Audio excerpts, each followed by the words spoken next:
दोस्तों, मृत्यु जीवन का अटल सत्य है। जो जन्म लेता है उसकी मृत्यु निश्चित है। हालांकि मृत्यु के बाद दोबारा जन्म होना भी तय माना ही जाता है।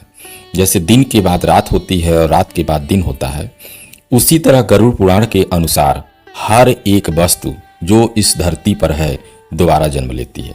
कहने का अर्थ यही है कि जिस व्यक्ति का जन्म होता है उसकी मृत्यु होने के बाद उसका पूर्ण जन्म अवश्य होता है।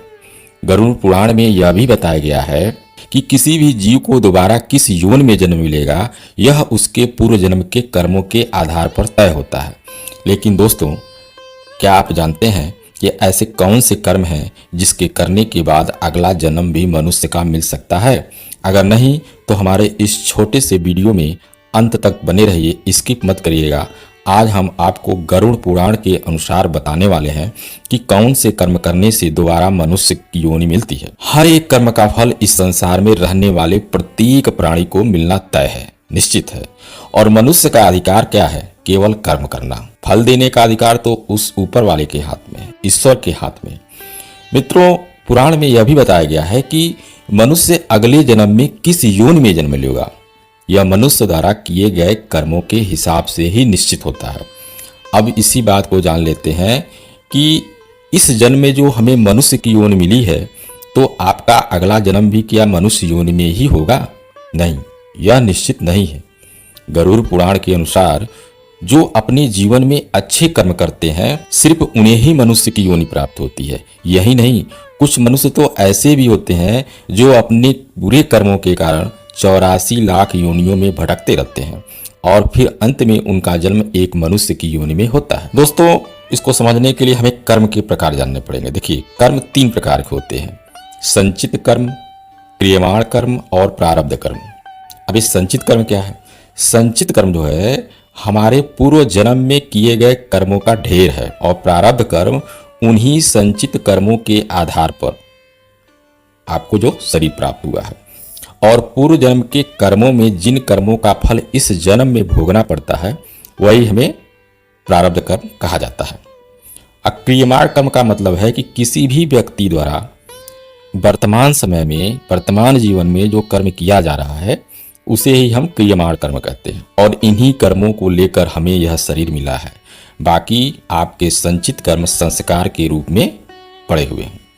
तो सभी के कर्म के अनुसार जो संचित और प्रारब्ध कर्म है उसी से अगले जन्म का निर्माण होता है, जो तय करता है कि आपका अगला जन्म 84 लाख योनियों में से किसी भी योनि में हो सकता है।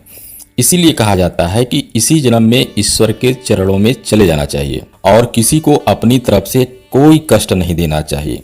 क्यों? व्यक्ति इस संसार में अकेला आता है और अकेला ही जाता है और अंतिम समय में उसके अच्छे बुरे कर्म, पाप, पुण्य उसके अगले जन्म का निर्धारण करते हैं। रामायण में कहा गया है कि जो अपने माता पिता का सम्मान करता है, ब्राह्मणों का अपमान नहीं करता है और न ही किसी के बारे में गंदे विचार लाता है, तो ऐसा व्यक्ति जो है पुण्य का भागी हो। दोस्तों, जो व्यक्ति सदैव दूसरे की मदद करता है, अहिंसक होता है, जरूरतमंदों की मदद करता है और निस्वार्थ भाव से सेवा करता है, धार्मिक कार्यों में धन संपदा का दान करता है, ऐसे मनुष्य का अगला जन्म मनुष्य योनि में ही होगा, यह तय है। मित्रों, इसके अलावा गरुड़ पुराण में यह भी बताया गया है कि जो मनुष्य अपनी मृत्यु के अंतिम समय में जिस भी चीज के बारे में सोचता है तो जब वो प्राण त्यागता है तो उसे अगला जन्म उसी के अनुसार मिलता है। जैसे मान ली कोई व्यक्ति अपने अंतिम समय में किसी स्त्री को याद करते हुए अपने प्राण त्यागता है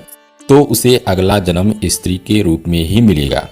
इसी तरह जो व्यक्ति अपने अंतिम समय में भगवान को याद करते हुए प्राण त्याग करता है तो वह मुक्ति की ओर अग्रसर होता है। इसीलिए धर्मशास्त्रों में यह बताया गया है कि मृत्यु के अंतिम समय में हमें राम नाम का जप करना चाहिए। तो अंत में हम यही कहेंगे कि हर एक व्यक्ति को अपने जीवन में वैसा ही कर्म करना चाहिए, अच्छा कर्म करना चाहिए और निस्वार्थ भाव से धर्म की राह पर चलना चाहिए।